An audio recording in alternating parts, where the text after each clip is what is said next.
Hi everyone. రీసెంట్గా నేను face చేసిన అబ్జెక్షన్ ఏంటి తెలుసా? నాకు ఇన్సూరెన్స్లో నమ్మకం లేదు, నా దగ్గర ఎనఫ్ మనీ ఉన్నాయి, నాకు ఎందుకు అవసరం, నాకేం అవసరం ఇన్సూరెన్స్ అని చెప్పి ఒక క్లయింట్ క్వశ్చన్ చేశారు.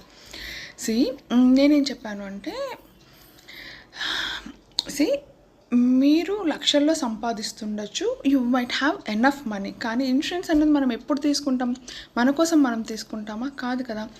ఇన్సూరెన్స్ అన్నది మీకోసం కాదు, మీ ఫ్యామిలీ మెంబర్స్ కోసం మీరు తీసుకునే ఒక రైట్ డెసిషనే ఇన్సూరెన్స్ అన్నది. ఎందుకు అంటే, మీరు మనీని బాగా హ్యాండిల్ చేస్తుండొచ్చు, మీరు బిజినెస్ని ది బెస్ట్గా రన్ చేసే క్యాపబిలిటీ మీకు ఉండిండొచ్చు, బట్ మీరు హ్యాండిల్ చేసిన విధంగానే మీ వైఫ్ అండ్ చిల్డ్రన్ హ్యాండిల్ చేయగలుగుతారా?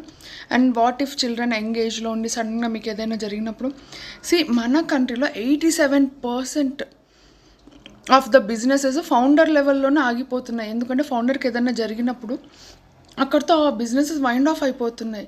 సో ఇలాంటి ఒక సిచ్యువేషన్లో మీ యాబ్సెన్స్లో ఫ్యామిలీకి ఇన్కమ్ ప్రొటెక్షన్ అనేది ఒకటి ఉండాలి, కాబట్టి ఇన్సూరెన్స్ అన్నది plan B. So what are you waiting for?